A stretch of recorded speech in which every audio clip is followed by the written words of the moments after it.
आषाढ़ सुदी 14 के दिन पूर्वाह्न काल में वर्षा योग संबंधी भक्तियों के पाठ के साथ वर्षा योग की स्थापना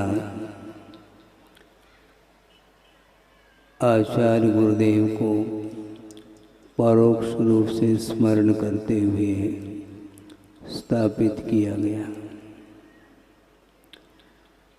और आज आप लोगों के बीच में यह कलश स्थापना के रूप में यह अवसर आया है। वस्तुतः गुरुदेव की ओर दृष्टि और उनका नामस्मरण जब करते हैं तो जगत शून्य महसूस होता है, क्योंकि गुरुदेव की दृष्टि हमेशा चतुर्विध संघ के लिए और भी यथा योग्य जो भव्य मुमुक्षु जीव हैं उनके लिए आत्म तत्व का बोध कराया है। संसार में, सांसारिक क्षेत्र में, भौतिक क्षेत्र में वैश्विक सुख सुविधा की अपेक्षा से बहुत सारे ज्ञान के केंद्र खुले हैं, यूनिवर्सिटीज हैं, कॉलेज हैं, स्कूल हैं, जिसमें जाकर के अध्ययन करता है कौन? अपने अपने परिवार के जो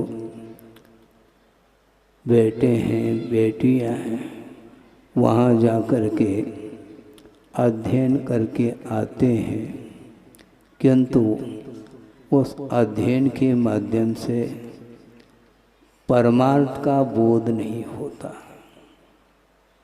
आप ध्यान देंगे, यह अवसर्पिणी है, बड़ा खेद का अनुभव होता है, क्योंकि गुरु के जो वचन, उनके जो आगम के आधार से जो प्रसंग हमें सुनने को मिले हैं, उनको आत्मसात करने की आवश्यकता है।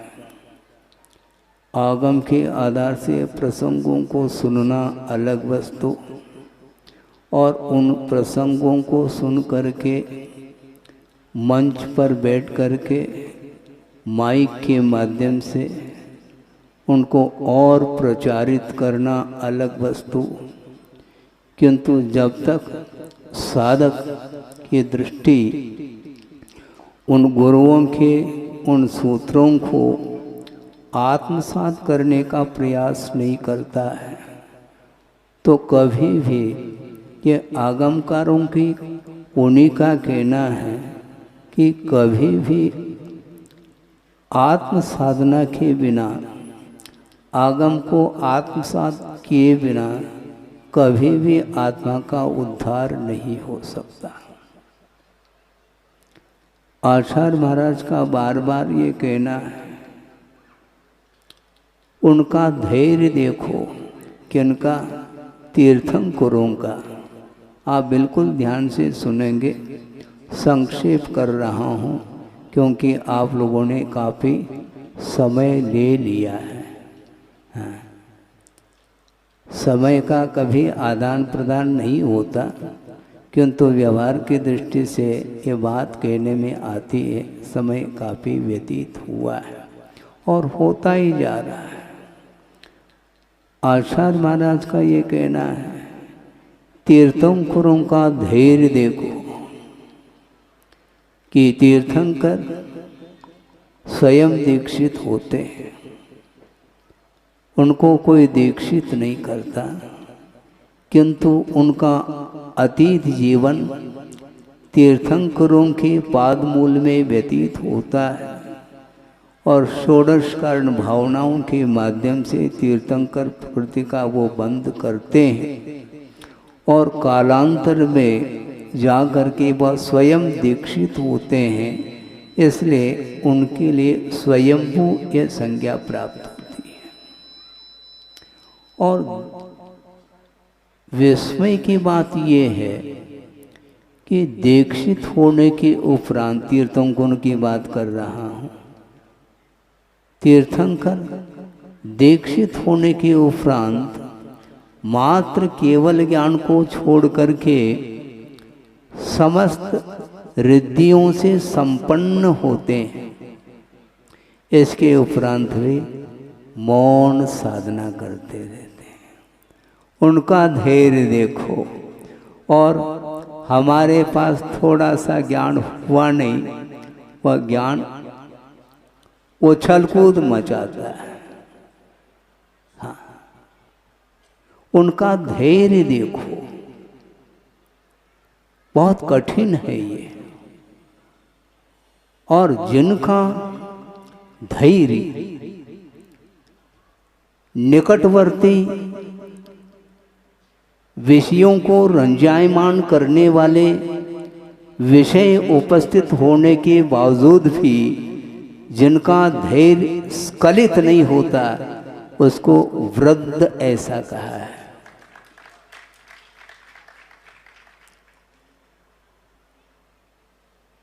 शिवचंद्र आचार्य हुए हैं जिन्होंने ज्ञानार्णव ग्रंथ की रचना की है।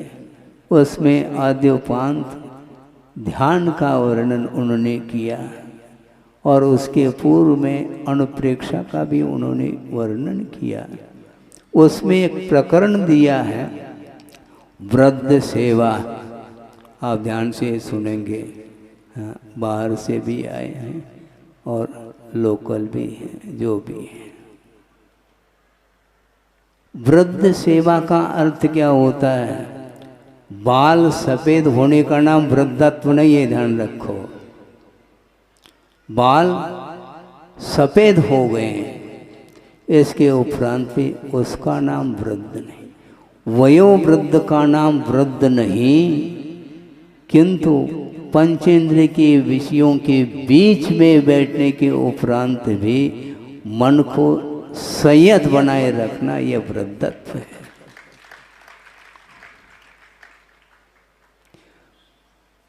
केवल ज्ञान को छोड़ करके समस्त रिद्धियों से संपन्न होने के उपरांत भी उनके भीतर बोलने की आकुलता नहीं, दीर्घ काल तक वो अपनी साधना करते रहते हैं।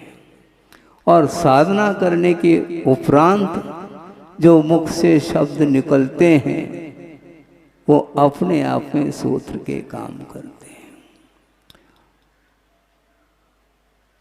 शिवचंद्र आचार्य ने एक स्थान पर लिखा है, प्रशांत मति गंभीरम विश्व विद्या कुलग्रहम भव्यैक शरणम जीयात श्रीमत् सर्वज्ञ शासनम, ऐसा कहा। जिनेंद्र भगवान का जो शासन है, सर्वज्ञ का जो शासन है, वह कैसा है? भव्यैक शरणम, ऐसा कहा। भव्य जीवों के लिए एकमात्र शरण लेने योग्य वह सर्वज्ञ का शासन हुआ करता है। वो कैसा है? प्रशांतम कहा। प्रशांत का अर्थ क्या होता है? कोई उग्रता नहीं, ये ध्यान रखो। वचनों में यदि उग्रता आ गई तो आग लगेगी, ये ध्यान रखना है। क्योंकि सत्य का जो प्रतिपादन होता है, सत्य जो उद्घाटित होता है, वो क्रोध के त्याग के साथ होता है, ये ध्यान रखना। उग्र प्रकृति वाला व्यक्ति कभी भी सत्य का उद्घाटन नहीं कर सकता और उसके ऊपर दुनिया विश्वास नहीं करेगी, ये ध्यान रखो। ये मैं नहीं कह रहा हूं, आगम कह रहा। यहां पर मुझे बिठाया है, लेकिन मैं सावधानी के साथ बोल रहा हूं। क्योंकि गुरुदेव की मुझे आज्ञा है, बोलो। उनका ये कहना है, बोलना अनिवार्य नहीं, आवश्यक हो तो आगम के अनुरूप सत्य बोलो।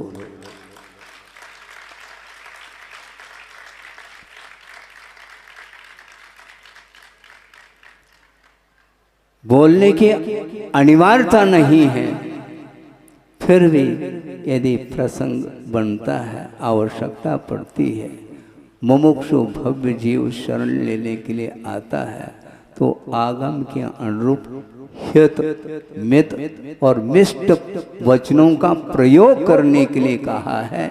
इसी को भाषा समिति बोलते हैं। जोर से बोलने का अर्थ ये नहीं कि वो उग्रता आ गई हमारे अंदर, ये ध्यान रखो। मैं जोर से बोल रहा हूं क्योंकि सत्य का उद्घाटन इसी ढंग से होता है। किंतु भाषा समिति से हट करके वचनों का प्रयोग कभी भी नहीं हो सकता। और दूसरी बात यह है, वह उग्रता आती क्यों है, क्रोध की उदीर्णा होती क्यों, इसके पीछे भी बहुत बड़ा रहस्य छुपा हुआ है, वह आपके सामने रखना चाहता हूं। किसी पर पदार्थ के प्रति किंचित मात्र भी यदि लोभ नहीं है तो वह क्रोध का सवाल ही नहीं होता। काय को क्रोध करेगा। पर वस्तु के प्रति आधिपत्य का जब सवाल आता है, उस समय ही वह आवेश में आता है। ख्याति, पूछा, लाभ, दूसरे के ऊपर अधिकार जमाने का जो भाव भीतर आता है और अधिकार यदि छिड़ने लग जाता है तो क्रोध की चिंगारी बाहर आती है। और उस समय आचार्य कहते हैं सत्य समाप्त हो जाता है और असत्य बाहर आता है। असत्य बोलने के लिए नहीं कहा, क्योंकि सर्वज्ञ का जो शासन है प्रशांतम ऐसा कहा, वह हमेशा शांत रहता है। कषाय की उदीर्णा संभव नहीं है। अति गंभीरम ऐसा कहा, उसमें उतावलपन नहीं है। समुद्र गंभीर होता है, हाँ, अपने तट का उल्लंघन वह नहीं करता। नदी कर सकती है, लेकिन जो सागर होता है वो शांत रहता है।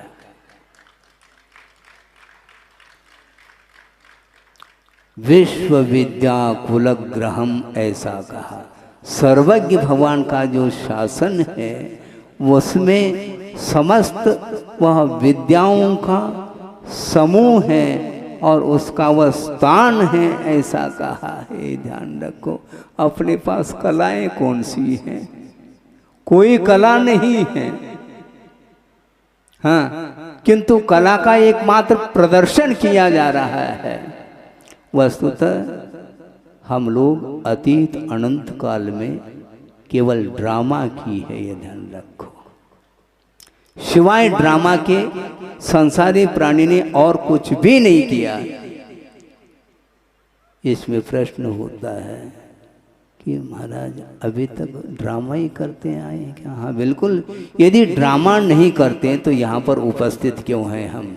मैं अपने लिए कह रहा हूँ, ये ध्यान रखो, तनाव में नहीं आना।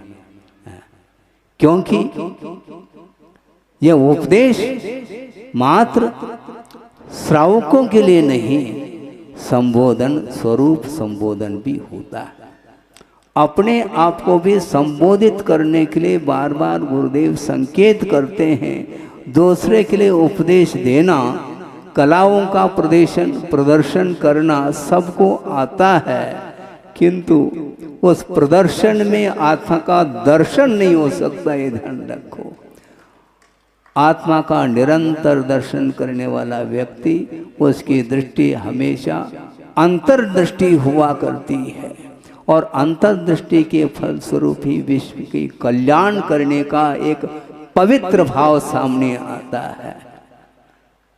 केवल ख्याति, पूजा, लाभ इत्यादि को लेकर के जनमानस को आकर्षित करने का जो ध्येय बना लेता है, उसके माध्यम से कभी भी बंधुओं न स्व का हित हो सकता है न पर का हित हो सकता है। हित जो होता है वह हित मित मिष्ट वचनों का प्रयोग करने में होता है, ये हमेशा ध्यान रखो। इसलिए भव्येक शरणम जिया श्रीमद सर्वज्ञ शासनम, ऐसा शिवचंद्र आचार्य ने कहा है। इसलिए बार बार गुरुदेव का ये कहना है, एक हाइकू प्रसंग के अनुरूप याद आ गया जो गुरुदेव ने हम और आपके लिए दिया। उन्होंने क्या कहा? जीवनोद्देश्य, क्या कहा? जीवनोद्देश्य जनादेश पालन अनुपदेश। हो गई हाइकू। जीवन का उद्देश्य होना चाहिए जनादेश पालन में, जिनेंद्र भगवान के आदेश का पालन करने का उद्देश्य होना चाहिए, और वो भी अनुपदेश। बिना उपदेश दिए जिनेंद्र भगवान के आदेश का अनुपालन करने वाला जो व्यक्ति है वह कभी भी आगम को साइड में रख करके कभी भी वह प्रवृत्ति नहीं कर सकता, और उसके माध्यम से सत्य का उद्घाटन होता है।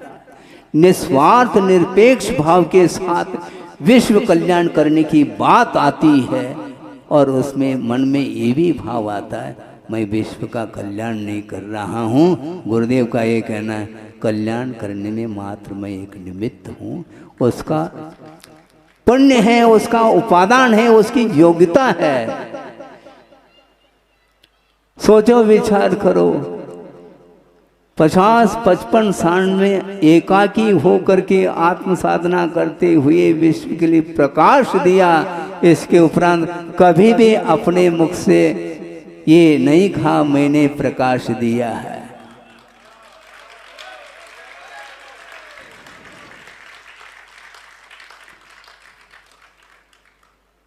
गुरुदेव का ये कहना है विश्व का कल्याण करने का भाव आना चाहिए, किंतु उसमें कर्तृत्व का भाव नहीं रखना चाहिए।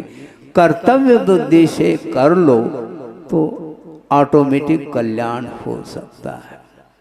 हाँ, इसलिए तीर्थंकर दीक्षित होने के उपरांत भी बोलने का उनका कोई भाव नहीं।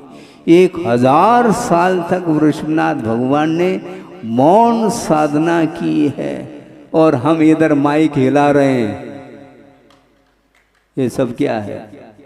माइक हिलाने से क्या होता है? माइंड हिलाओ पहले। अपने मन में, अपना मन किस रूप में है, मन में कितने अनेक प्रकार के विकल्प उत्पन्न होते रहते हैं, और वह मानसिक सुख का अनुभव करना चाहता है। किंतु आचार्य कहते हैं सुख कितने प्रकार के होते हैं। शारीरिक सुख अलग है, मानसिक सुख अलग है, और आत्मिक सुख अलग है। आत्मिक सुख जो होता है वह इंद्रियातीत होता है, ये ध्यान रखो। हाँ, वक्ता बोल रहा है, सभा को बांध दिया, और मान लो सभा ने जय जयकार कर लिया, तो मन में यदि मान लो वंस मोर की भावना आ गई, पानी फिर जाएगा। हाँ, वक्ता के अंदर इस प्रकार प्रशंसा सुनने का भाव नहीं आता, और न आना चाहिए। बहुत कठिन काम है। इसलिए कई लोग कहते हैं महाराज आप आदेश दे दो। गुरुदेव ने हाइकू दिया, इसलिए आपके सामने रखा। जीवन का उद्देश्य जनादेश पालन, जिनेंद्र भगवान के आदेश का पालन करना है, और मुझे भी करना और आपको भी करना चाहिए। इसलिए मैं आदेश देने के लिए यहाँ पर नहीं बैठा हूँ। फिर भी आगम के अनुरूप, प्रसंग के अनुरूप कोई प्रकरण बनता है तो गुरुदेव के आदेश के अनुरूप जो कर्तव्य की दृष्टि से जो करना है वह अलग वस्तु, किंतु आदेश का भाव कभी भी मन में नहीं आना चाहिए। बल्कि गुरुदेव का ये कहना है कि आदेश देने का अवसर ही नहीं आना चाहिए। उपदेश के माध्यम से यदि वो उपदेश को ही आदेश मान करके यदि पालन करता है, उससे बढ़ करके और कोई भी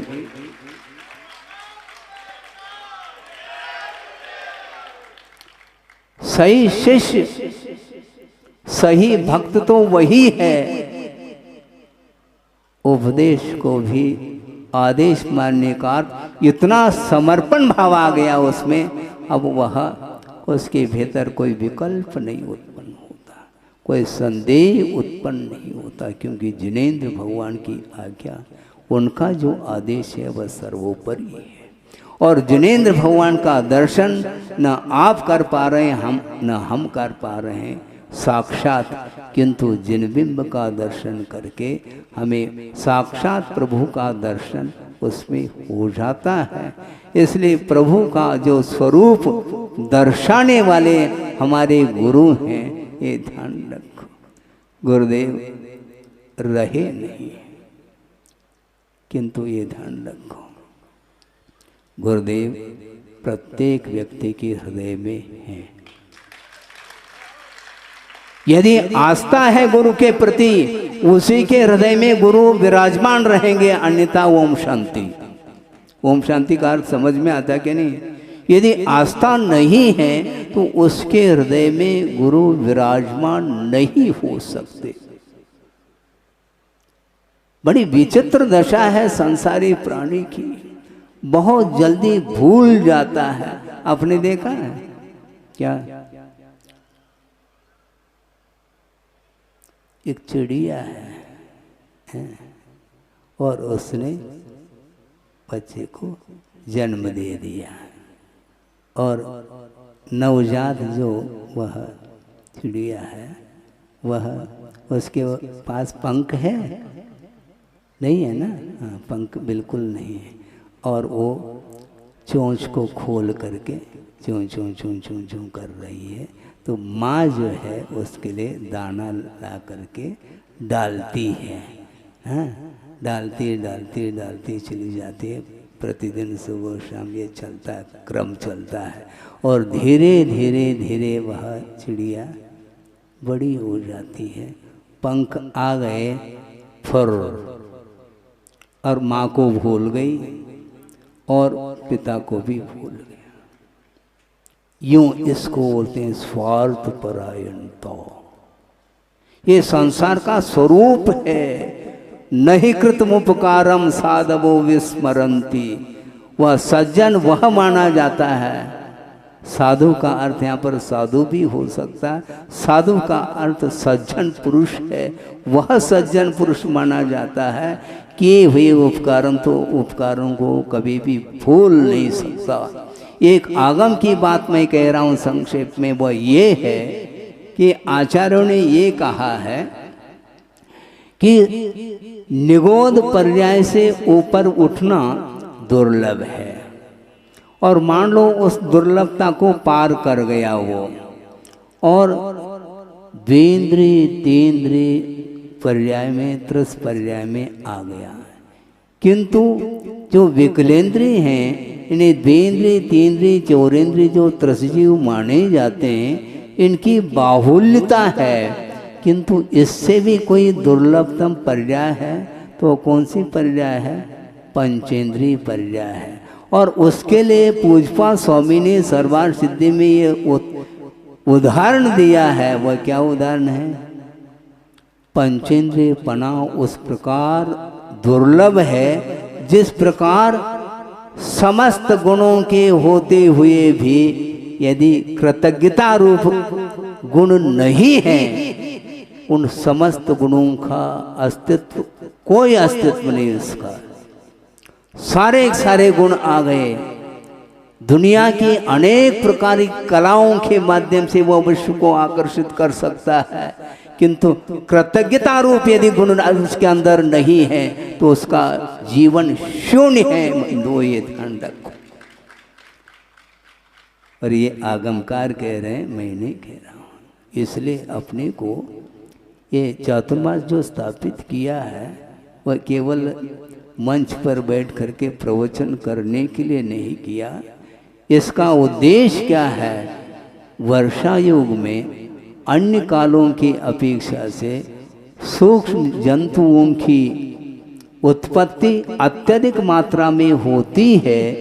इसलिए श्रवण एक स्थान पर रह करके साधना में रत रहते हैं, क्योंकि प्रवृत्ति यदि होगी तो निश्चित रूप से जीवों की विराधना होगी। इसलिए जीवों की विराधना से बचने के लिए अहिंसा धर्म का अनुपालन करने की दृष्टि से एक स्थान पर जो है वर्षा योग की स्थापना करने की आज्ञा आगम में है। और दूसरी बात, एक महत्वपूर्ण बात आपके सामने रख रहा हूँ, ज़्यादा समय ना हो।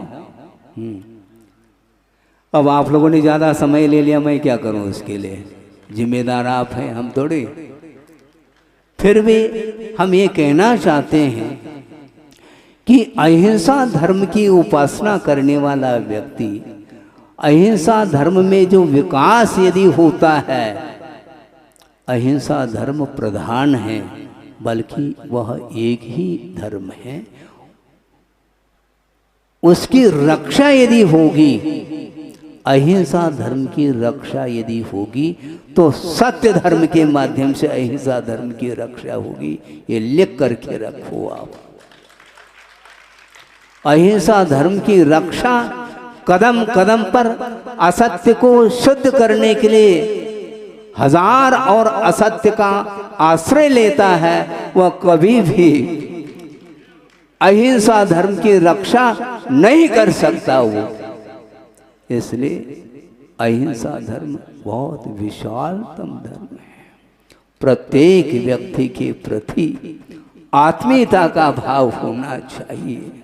प्रत्येक प्राणी मात्र के प्रति वात्सल्य भाव होना चाहिए, आत्मीयता होनी चाहिए, प्रेम होना चाहिए। वो सब छोड़ करके संकीर्णता होती चली जाती है, बहुत कठिन है। करुणा की परीक्षा भी बहुत कठिन है, ये ध्यान रखो। करुणा किसको बोलते हैं? वस्तुतः व्यापक करुणा कौन सी होती है, इसको हमें संक्षेप में समझना है। एक व्याघ्र है, एक व्याघ्र है और वह प्रतिदिन शिकार करता है। शिकार करते समय करुणा देखने में आती है? नहीं आती। फिर करुणा कब देखने में आती है उस व्याघ्र की?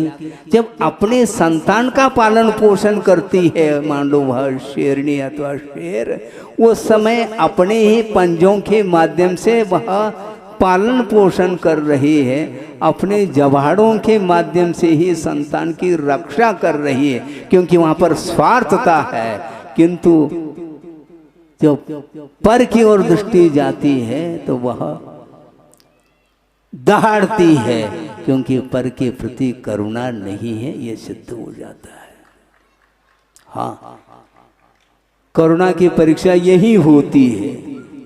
अपना स्वार्थ जहां पर है, जहां पर अपनत्व है, वहां पर तो करुणा देखने में आती है। उस करुणा से कभी भी उत्थान नहीं होने वाला, ये ध्यान रखो।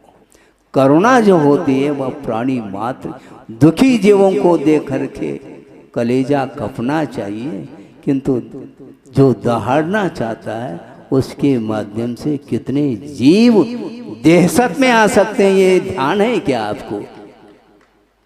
हाँ? उस दहशत के माध्यम से हार्ट फेल हो सकता है, ये ध्यान रखो बंधुओं। इसलिए कभी भी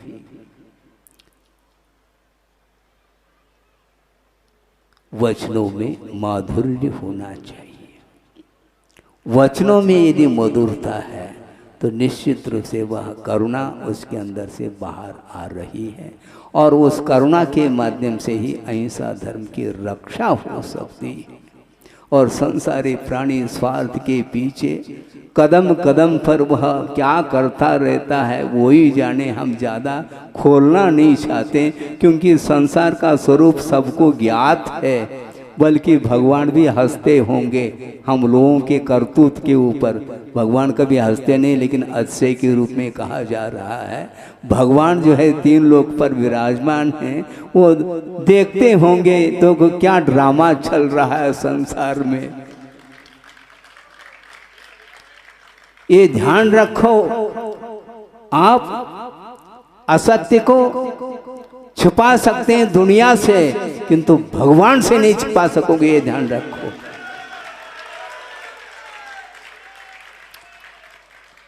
वो अंतर्यामी है, वो अंतर्यामी है, बोलते कुछ नहीं, और यहां पर भी नहीं बोलते वो भगवान, क्योंकि बोलने में सार नहीं है, क्योंकि बोलने की आवश्यकता उसके सामने है जो हित चाहता है, उसके लिए जो है हित मित मिष्ट वचनों का प्रयोग करने के लिए कहा है।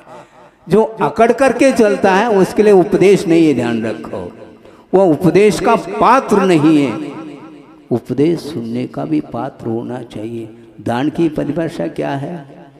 केवल आहार दान देने का नाम ही दान है क्या? ज्ञान दान उससे भी महान दान है ये अभय दान होना चाहिए। हम देशा फैला रहे हैं जबकि अभय दान होना चाहिए। अनुग्रहार्थम सस्याति सर्वो दानम, ऐसा उमा स्वामी का सूत्र आपके सामने रख रहा हूं। अनुग्रह करने के लिए दान दिया जाता है, और हम किसके लिए दान दे रहे हैं? देह सत के माध्यम से रौद्र ध्यान होता है, ध्यान रखो। धर्म ध्यान कभी भी बन नहीं सकता। हाँ, जो रौद्र ध्यान में यही होता है, क्योंकि इसके पीछे आधिपत्य है, सत्ता है, और जहां पर सत्ता की बात आती है वहां पर सत्य समाप्त होता है। सत्य को सुरक्षित रखना है तो अधिकार को बांध बूंद करके रखो। आप जिस प्रकार केशलोच को उखाड़ा जाता है बालों को, उसी प्रकार अधिकार के भाव को उखाड़ करके फेंको, तब सत्य पलने वाला। हाँ, कोर्ट में भी सत्य को पकड़ना बहुत कठिन है, कोर्ट भी बिक सकता है, ध्यान रखो।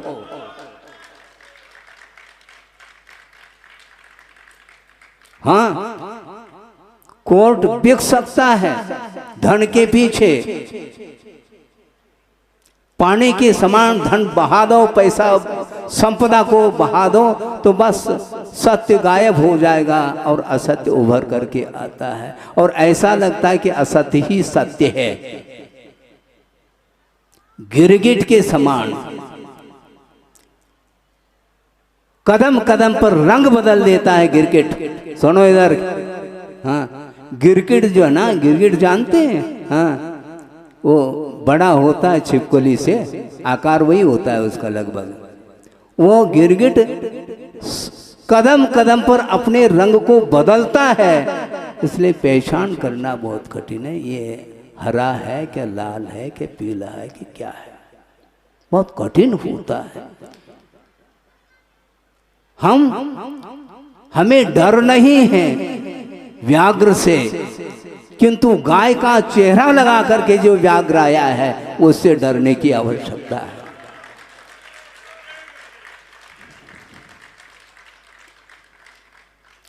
जो प्रकृति से व्याघ्र है वह पकड़ में आता है, किंतु वह व्याघ्र होकर के भी गिरगिट के समान कभी गाय का चेहरा लगा देता, कभी और का चेहरा लगा देता। ये मानव की प्रकृति है, ध्यान रखो, पशु की नहीं। मानव ही इस प्रकार करता है क्योंकि उसका स्वार्थ छुपा हुआ है। अपने पाप को छुपाने के लिए वह हजार असत्य का आश्रय लेता और उसको सत्य सिद्ध करने के लिए वो उतर आता है, किंतु आचार्य कहते हैं इसके माध्यम से कभी भी धर्म सुरक्षित नहीं रह सकता, क्योंकि अहिंसा धर्म की रक्षा करना चाहो तो शांत भाव रखो। जिसके प्रभु शांत रहते हैं, इसलिए भवांतर से वैर ले करके जो आया है पशु, वह भी उनके चरणों में जाकर के शांत बैठ जाता है। ये किसका प्रभाव है?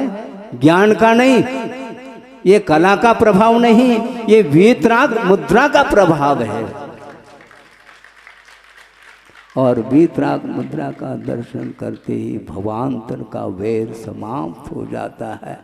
गाय और व्याघ्र दोनों एक साथ बैठे हैं, जैसे कभी कभी आप लोग स्नेह की अधिकता के कारण एक ही थाली में भोजन करते हैं? स्नेह रहता है, इसी को प्रेम भाव बोलते हैं। उसी प्रकार वो क्रूरता कहाँ चली गई? भवांतर का क्रूर जात्य वैर जिसको बोलते हैं, सारा सारा वैर एक साथ समाप्त हो जाता है और प्रभु बोल भी नहीं रहे, किंतु दृष्टि नासा पे रख करके बैठे हैं, किंतु उनके चरणों को छोड़ करके बाहर जाने का मन नहीं होता। इसको बोलते हैं वीतरागता। ज़्यादा मेरे पास समय नहीं है, आप लोग मानव हैं इसलिए समझ में आ जाना चाहिए। हाँ,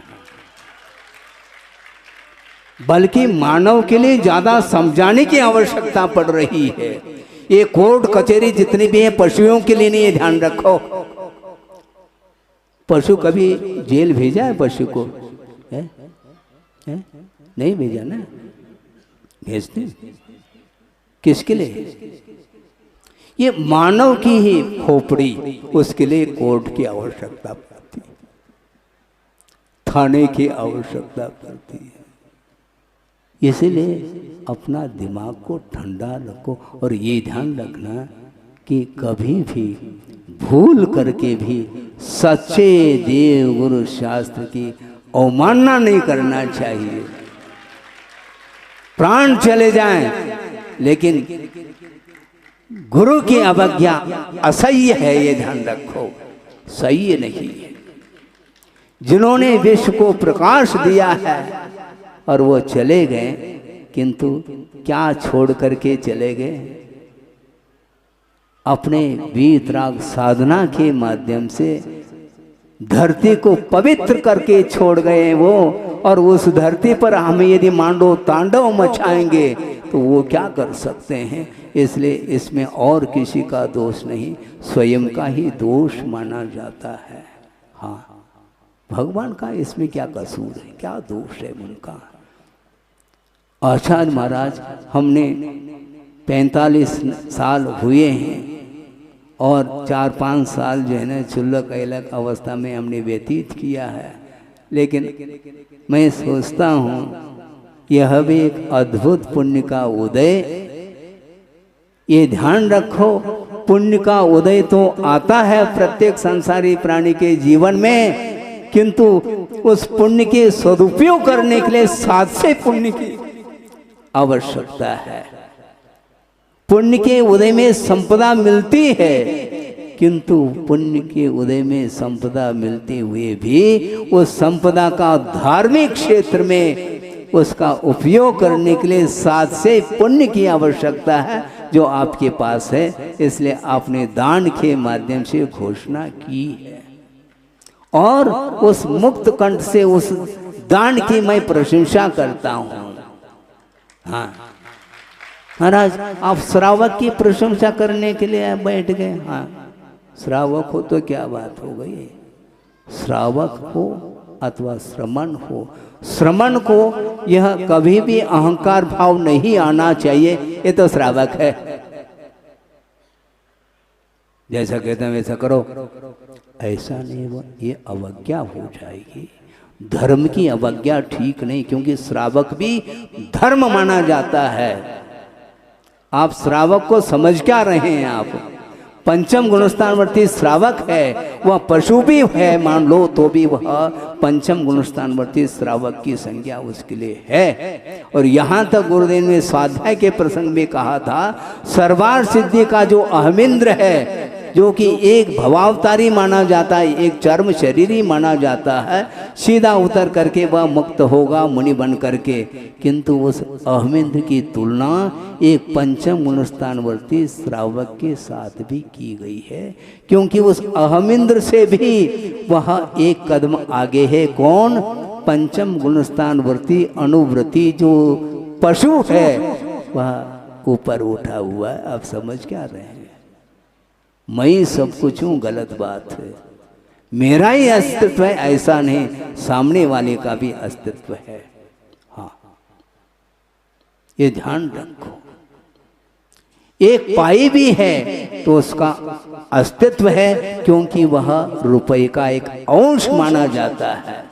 99 पैसे आपके पास है, मान लो बंदा नोट नहीं कहला सकता, एक पाई मिलाने की आवश्यकता है। तो एक पाई मिल करके जिस प्रकार रुपया होता है, उसी प्रकार धीरे धीरे धीरे सम्यक ज्ञान का विकास होता है। ज्ञान में न्यूनता रह सकते, किंतु वह ज्ञान का अभाव नहीं माना जाता, ज्ञान की न्यूनता मानी जाती है। किंतु आपके पास माइंड है और आप माइंडेड हैं, ये ध्यान रखो। हाँ, माइंड अलग और माइंडेड अलग है, क्योंकि खोपड़ी काम करती है, हमसे भी ज़्यादा कर सकती है। हाँ, क्यों नहीं कर सकती? बिल्कुल, इसको भी मैं सिद्ध करूंगा। आगम है मेरे पास, आगम है। क्योंकि मान लो रोग हो गया तो आप किसके पास जाएंगे? मेरे पास, डॉक्टर के पास। इसका अर्थ उसका ज्ञान उसको है। रोग को दूर करने का जो ज्ञान वह मेरे पास नहीं, उसके पास है। इससे स्पष्ट है भिन्न भिन्न क्षेत्र संबंधी ज्ञान अलग अलग हुआ करता है। इसलिए वस्तुतः अहिंसा धर्म की उपासना करने के लिए सत्य का पालन करो, सत्य की रक्षा करो। और जो सत्य की रक्षा करने में वह रात दिन वह एक कर रहा है, उससे बढ़ करके और कोई भी प्रभावना करने वाला दुनिया में व्यक्ति नहीं है। चाहे वह श्रावक हो, चाहे वह श्रमण हो, सत्य की रक्षा हो तो निश्चित रूप से अहिंसा की विजय होगी। इतना कह करके इस विषय को समाप्त करता हूँ, क्योंकि समय हो गया है। अब 4 महीने तक आप सुनेंगे, आपने कहा था। लेकिन ये ध्यान रखो, 4 महीने नहीं, दिवाली कितने दिन की बची बता? 1 नवंबर को दिवाली है, 96 दिन बचे हैं। ध्यान रखो, 4 महीने नहीं है। 4 महीने में 120 दिन चाहिए, लगभग जो है 10-12 दिन निकल चुके हैं, फिर निकलेंगे। इसलिए ज़्यादा समय नहीं लेना चाहता। लेकिन इस देशना को जो आगम के अनुरूप आपके सामने विषय रखा है, ये बहुत ही हर्ष का विषय मैं मानता हूँ। कम से कम आप लोगों को सुनने के लिए ये पुण्य का अवसर मिला है। और ये मेरी वाणी नहीं, ये जिनवाणी है अथवा गुरु की वाणी है। इसलिए गुरु की आज्ञा, गुरु का आदेश और प्रभु का आदेश सर्वोपरि है। और इसको छोड़ करके अन्यत्र यदि जाओगे तो निश्चित रूप से आत्मा का पतन होगा। आत्मा का उत्थान करने के लिए हमें हमेशा परमार्थ के शरण में आना चाहिए।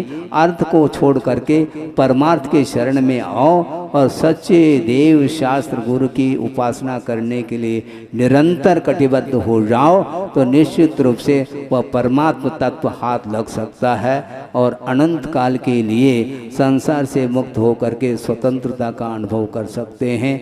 सबको स्वतंत्रता मिले, इस पवित्र भावना के साथ अहिंसा परमो धर्म की जय।